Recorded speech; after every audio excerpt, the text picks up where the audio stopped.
Spotlight.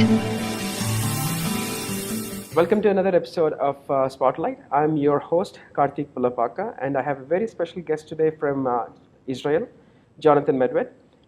John is the founder and CEO of crowdfunding platform OurCrowd.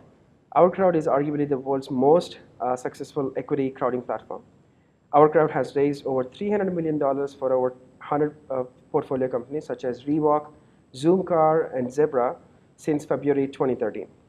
In all, OurCrowd got about 16 exits, including 2 IPOs. And John is one of Israel's, if not the most leading high-tech venture capitalists. And John is an entrepreneur himself, and he's an avid investor as well.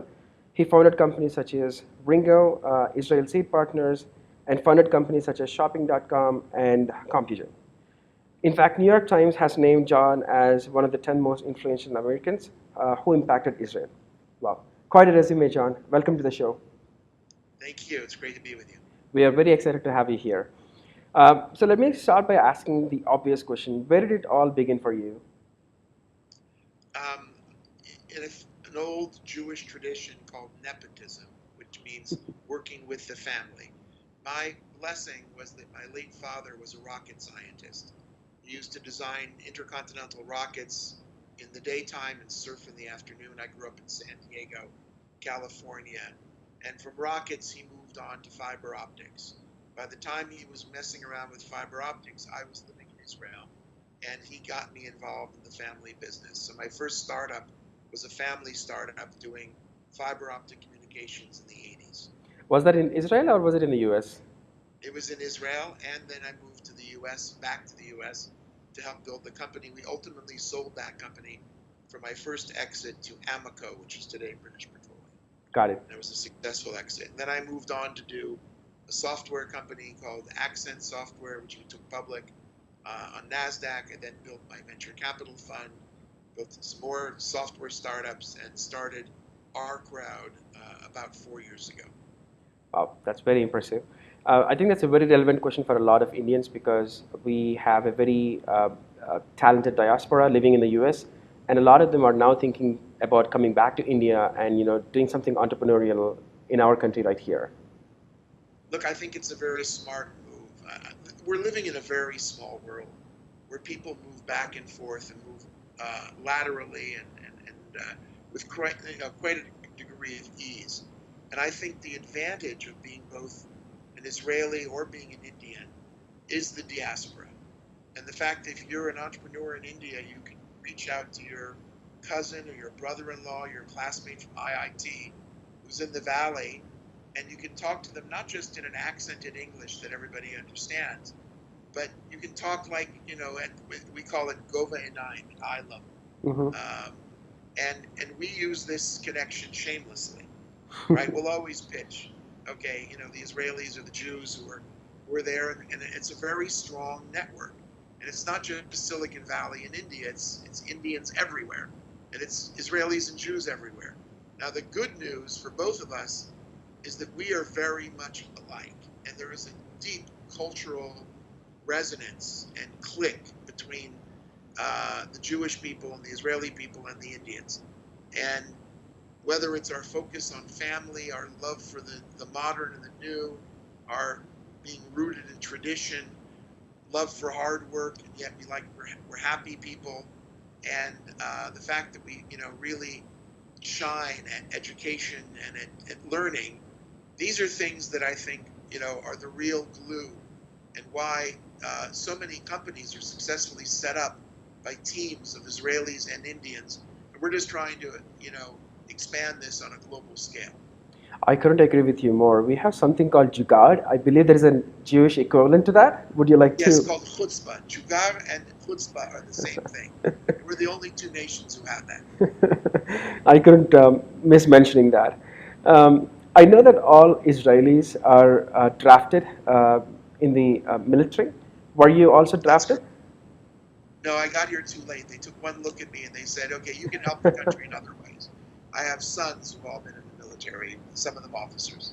So a lot of Israeli entrepreneurs, they have a military experience as well, right? Do you think? Yeah, it's extraordinarily important. Mm-hmm. Our best and brightest kids compete to get into the choice units the way that your kids compete to get into IIT, or some in America would compete for MIT or Caltech. Mm-hmm. And once they get into these units, they get tremendous training, they meet a wonderful network, and there's a direct connection between these units and the ultimately successful startups. So when I look at a resume, I'm very often looking first at what the military credential and pedigree is for the candidate.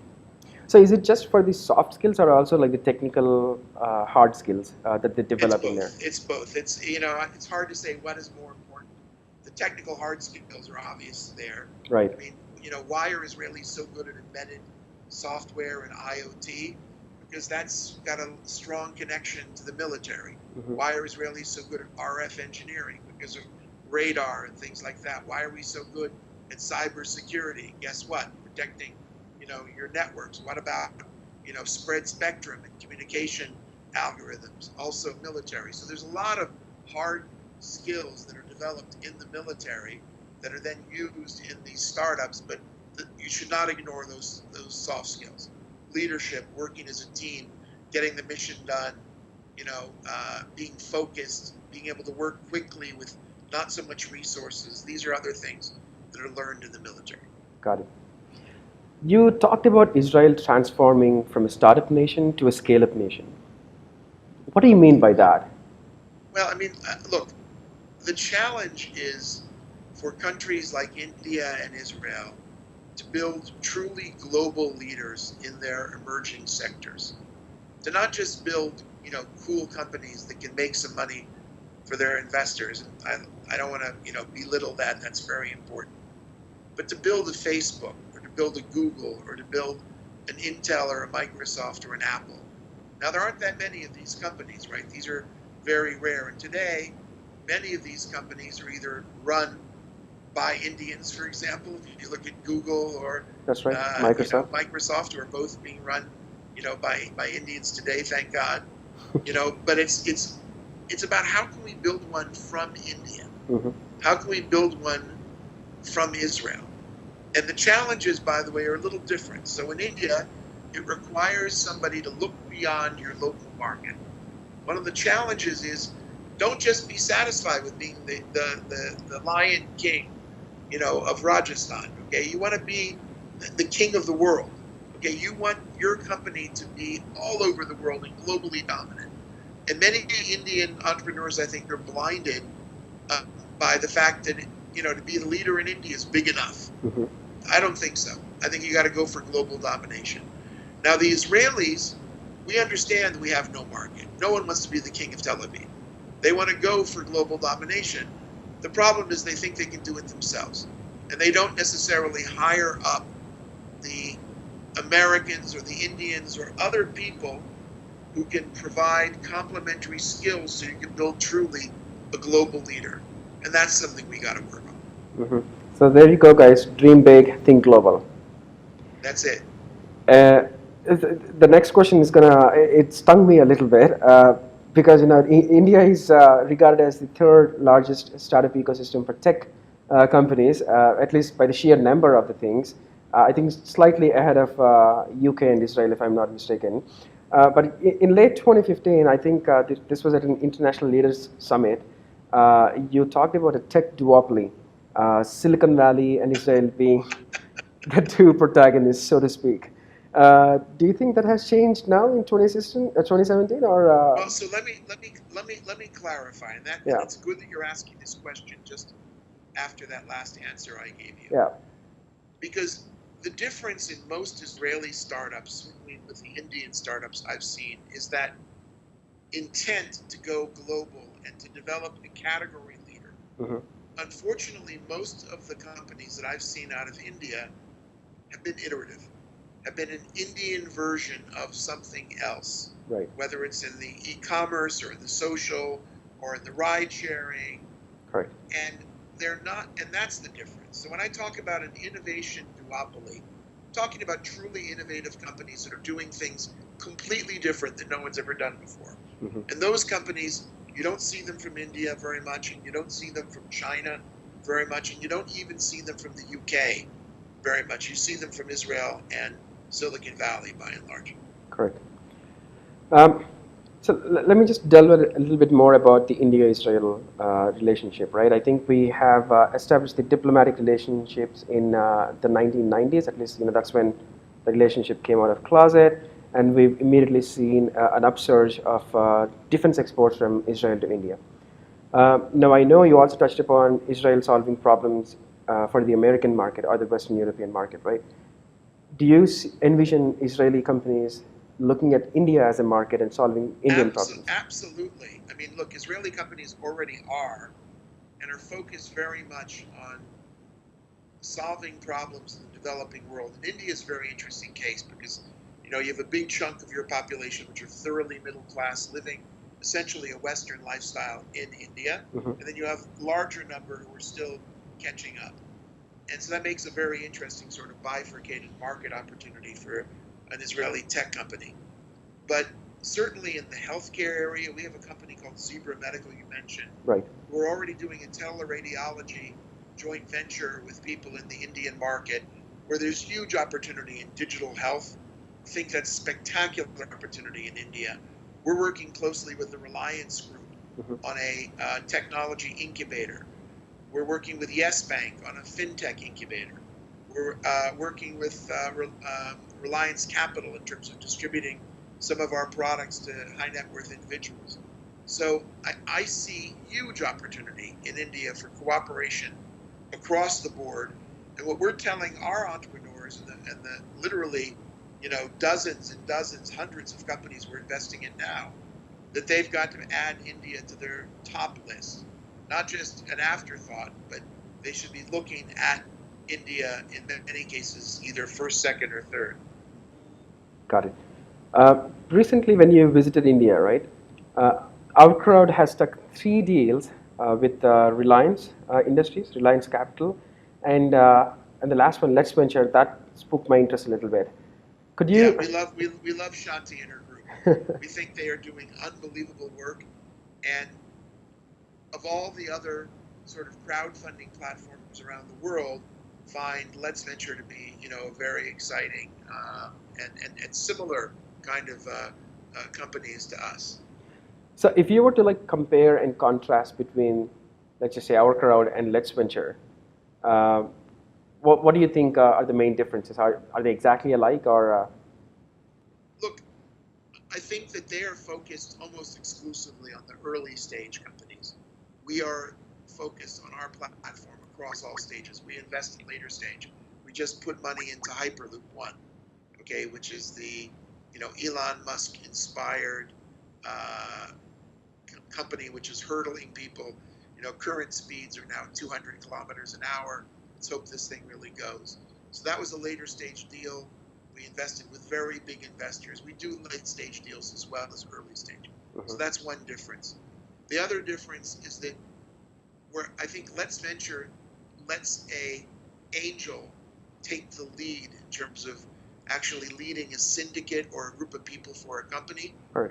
We take the lead usually ourselves, and we are almost always investing with venture capitalists. But I think that what they do very, very well is they do a great selection. They have a tremendous platform which reaches a large number of Indian angel investors. They seem to be very bright people, and we're hoping that we can bring some of their companies onto our platform or put our opportunities up there. And we've got a lot of work to do to make it happen, but we're excited about the guys at Let's Venture. So the nature of the relationship, so to speak, would be it's possible for OurCrowd to fund some of the companies coming out of Let's Venture? Absolutely, and vice versa, to put some of our companies on their platform. And maybe there'll be even deeper cooperation, but it's premature to comment on that. Other than the fact that we are cooperating, we're helping, we're communicating. We're just discovering India. Mm-hmm. I mean, we're still very early days in this process, and certainly as Israeli, funding companies go, we're more focused on India than anybody. And we're visiting regularly. We're meeting with investors. We're bringing our companies there, and we're literally scratching the surface. India could occupy all of our time if we wanted to give it to it. We can't. We're a global platform, but we've put India really at the top of our mind and continue to look for opportunities. We've made investments in India in ZoomCar and Near, okay, which is a very exciting company. And we're looking at other investments as well as we speak. So does that also mean that you'll have a dedicated office, India office here located in India? I think at some point that's a reasonable assumption. Either with one of our partners or independently. But we have partnerships which we're very, very proud of with Let's Venture, Yes Bank, Reliance Capital, and Reliance Industries. That's a great start for about a year's work, and we're just getting started. And it's a combination of learning a market, developing relationships, and realizing that this is a long game, right? This is not about something this month or next month. This is about where we're going to be 5 and 10 and 20 years from now. Got it. So recently, we've had some sort of hiccups in the crowdfunding scene of India. You probably heard of this already. SEBI, which is the Securities Exchanges Board of India, which is the SEC equivalent, has asked these platforms such as Let's Venture to come up with some clarifications on what it means to raise funds on that platform. So the final regulations are still not out in place, but I believe they've given some indication to these angel investment platforms. Is that something that you're closely following, or is that a matter of concern to you at all? We're following as closely as we can from afar. We're very, very positive about regulation entering the crowdfunding arena, because this will ultimately protect investors. And so I think SEBI is to be applauded for taking this step. But beyond that, what it will do is it will really separate, excuse me from saying this, the men from the boys or the women from the girls. And that those who are serious, like Let's Venture, will be fine because they're a serious platform. I'm sure they will comply with the regulations or help write them, as we have done. So, from the very beginning, we've been one of the first groups to do what's called 506C in the U.S., filing forms with the SEC. We're compliant with Israeli regulations. We're compliant with the Singapore MAS, with the European Union. We have 5 full-time lawyers on my team. We have a full-time compliance officer. And so we view regulation as our friend. And in fact, the more I hear about the regulators getting involved, the more that makes me happy. So some people feel, well, there goes the Wild West and all the freedom we had. But I think good riddance. Okay, we don't need a Wild West. We're dealing with serious matters here of investor money. And therefore, it is absolutely appropriate for regulators to step in and to create standards and procedures that firms like ourselves and local firms have to adopt. So it's hard to do this on a global basis, I'll admit. This is something which we lose a lot of sleep, and we spend an inordinate amount of time and money trying to be compliant worldwide. We're focused on what are called accredited investors only. We only allow people of a certain net worth onto our platform. We work with recognized partners like Reliance Capital. We're dealing with high net worth individuals. So we really haven't opened this up to the broad crowdfunding crowd, or people are putting in $50 and $100.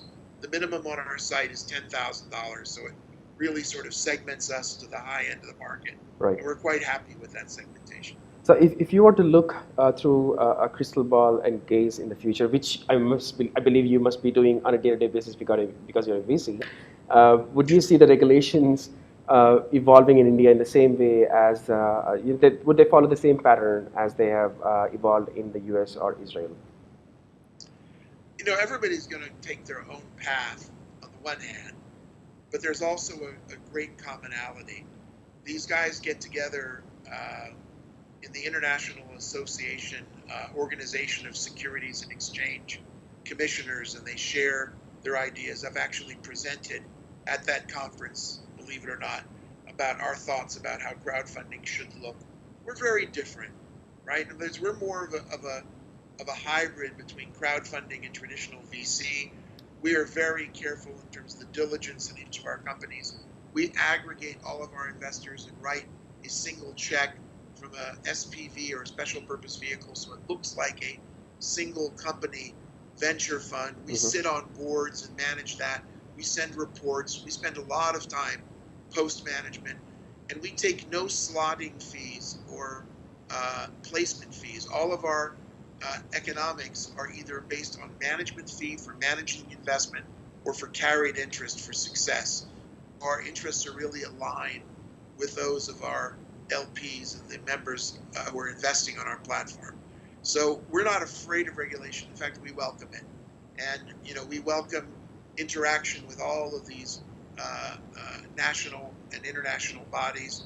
And we're trying the best we can to help guide the direction for this regulation as well as comply with those that are emerging.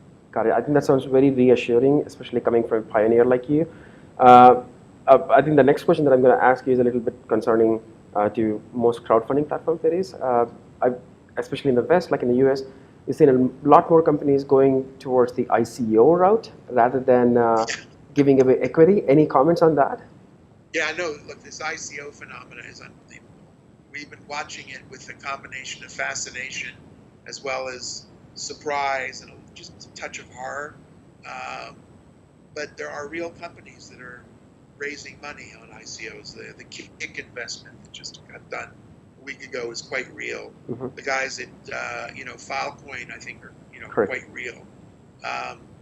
And you cannot discount this. So we're doing our best to look at it. To the extent that we get into this area, it will be as serious investors, again, following regulations, treating this as an investment security, and making sure that we back real companies. So stay tuned for further announcements from OurCrowd in this area. But we're watching this and hope to be, playing in one way or another, because the blockchain is unstoppable. Whether the ICO phenomena will continue in the way it is, that's up for grabs. But the blockchain and what it represents in terms of the way we all do business is really a change which is here to stay and just getting started. It's got tremendous momentum. I mean, it's very exciting.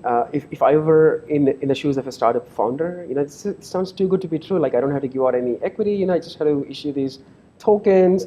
And there are some naysayers like Jamie Dimon, CEO of JP Morgan, who said he's going to fire anybody who's going to trade in Bitcoin. But there are people who are very, very gung-ho about the phenomenon of ICO. Do you think the dust will settle anytime soon on where it stands? No, the dust won't settle anytime soon. There's going to be a huge controversy over this for the next several years, in my opinion. And again, I think that there will be companies and coins that will emerge that will have lasting value. How much value is it today? Fairly valued. I'm not going to comment on that. Okay, that's talk to your investment advisor. I'm too old for this. Okay, and on the one hand, I just think that the idea of some of these tokens are good. Okay, and on the other hand, is there a justification for thousands of new tokens? Not sure. I don't think so. Got it. So not everything is a pump and dump scam. Be careful. Not everything, but there are clearly scammers out there. Right. Right. Caveat emptor. They estimate, I've seen numbers, that between 10 and 20% of these are indeed scams. And so you got to be really careful. Investigate these things. There are no real standards yet in terms of disclosure, and that's what's been giving us pause. Because we really, to the extent that we ever get into this, we want to make sure that we're doing it in a serious way. But do you think in that case, the governments of China or South Korea, I think 2 days ago, are they overreacting? No, I don't think they're overreacting at all, actually, given the potential for abuse. Remember, their job is to primarily protect investors. And I think these guys probably just felt, whoa, things are getting completely out of control. People are raising hundreds of millions of dollars in an hour on something which basically has about 1,000 words of text on a website. Okay, and that's the degree of disclosure. It's a little bit scary. And some of these players, you don't know who they are. They come and they go. So I'm actually rather sympathetic with how the regulators are trying to deal with it. On the one hand, they don't want to shut down innovation, and this is a very important innovative change. And the idea of tokens that can be used to enable these businesses is very interesting. Okay, but does every business, does your local barbershop need its token? I'm not sure. Okay, does your rickshaw driver need a token? I'm not sure. But could there be some kind of a rickshaw business worldwide with a token? Maybe. Okay, if it doesn't already exist. So this is really, it's crazy stuff. You can spend hours and hours, and I've done it, just getting lost in this world of the cryptocurrencies and what's going on. Unfortunately, I wasn't smart enough to buy Bitcoin at $5 and $10. I know people who were, okay, who told me to do so, and I didn't follow their advice. But this stuff is really complicated, and there's a lot going to become clear in the next couple of years. And if you want to certainly spend a productive couple of hours, read up, and get educated, because it's not something which you can ignore. Complicated indeed, and I love the futuristic rickshaw example. So my next section is a fad or not. I'll give you a sector. You just have to tell me if it is a fad or is it a passing fad or not, right? This is a great interview, by the way. I'm enjoying this. Thank you. I really appreciate that. AI. Aaron Van de Vender at Founders Fund. Not a fad. It's AI not a fad. Is as important as it gets. Next. Got it. Okay. I asked that because it's Aaron Van de Vender from Founders Fest. He's the chief scientist there. He said that AI is in part a scam. Which is like it'll make people stand up and ask. Every company today you're pitched has AI components. Correct. Unless you're brain dead, you're pitching your company with an AI angle. Mm-hmm. So you've got to be careful to understand if it's real AI or not. Got it. But if it's AI and machine learning, this is stuff which is ultimately good. Don't be afraid of robots. Elon Musk and others will protect us. Okay, but we have to embrace this kind of artificial intelligence. Got it. Excellent. What about AR and VR? Love it. Big. Is it here to stay? Two thumbs up. No fad at all.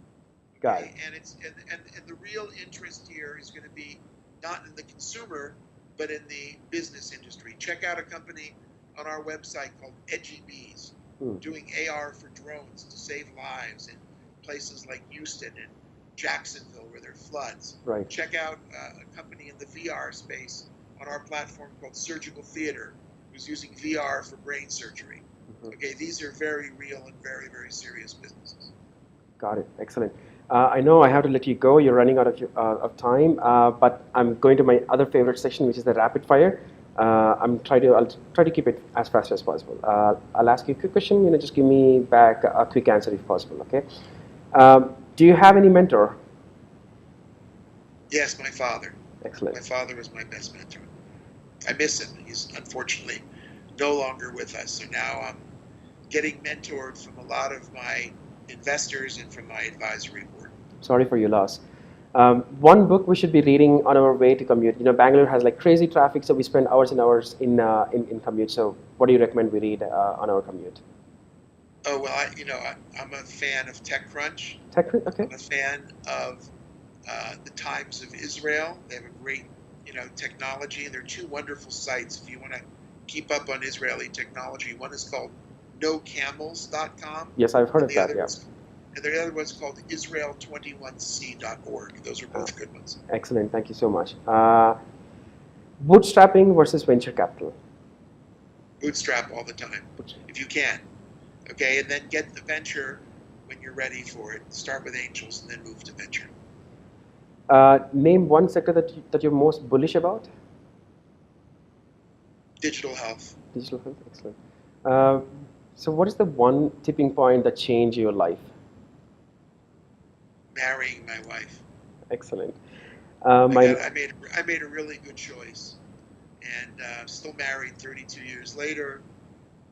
We have 4 beautiful children, 7 grandchildren, and one of the problems with being an entrepreneur is life balance and work balance, and I find that having a good marriage and a good family life and a set of traditional observances. I'm an Orthodox Jew and, practice the old ways with the new ways, and that keeps me balanced pretty well. That's excellent. I think on that note, John, thank you so much for your time. It's such a pleasure to have you on the show. My pleasure. Okay, good talking to you. Bye-bye. Thanks, John.